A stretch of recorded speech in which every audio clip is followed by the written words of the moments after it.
कपिलवस्तु से निकलकर सिद्धार्थ गौतम ने मगध राज्य की राजधानी राजगृह जाने का विचार किया। उस समय राजा बिंबिसार का राज्य था। यह एक ऐसा स्थान था जहां बड़े बड़े दार्शनिक और पंडित रहते थे। 3 इस विचार से उसने गंगा पार की। उसने गंगा की तेज धारा तक की परवाह नहीं की। 4 रास्ते में वह एक ब्राह्मण स्त्री साकी के आश्रम में रुका।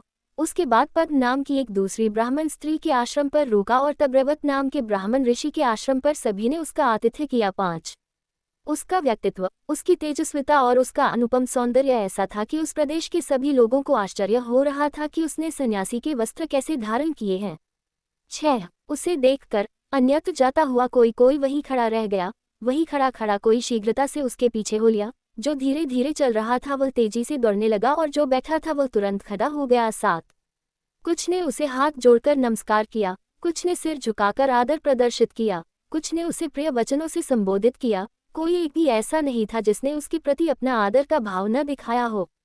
8 जो रंग बिरंगे कपड़े पहने थे उन्हें उसे देखकर संकोच हुआ। जो व्यर्थ प्रलाप कर रहे थे वे चुप हो गए। कोई भी ऐसा न था जो व्यर्थ के संकल्प विकल्पों में लगा रहा हो। न उसकी भौहें, उसका माथा, उसका मुंह, उसका शरीर, उसका हाथ, उसके पांव, उसकी चाल, उसके शरीर का किसी ने कोई भी अंग देखा। वह मंत्रमुग्ध की तरह खड़ा रह गया। 10 बड़ी लंबी और कठिन यात्रा के बाद गौतम राजगृह पहुंचे, जो कि 5 पहाड़ियों से घिरी हुई थी, जो कि पर्वतों से सम्यक सुरक्षित और अलंकृत थी और जहां चारों ओर मंगलकारी पवित्र स्थान थे।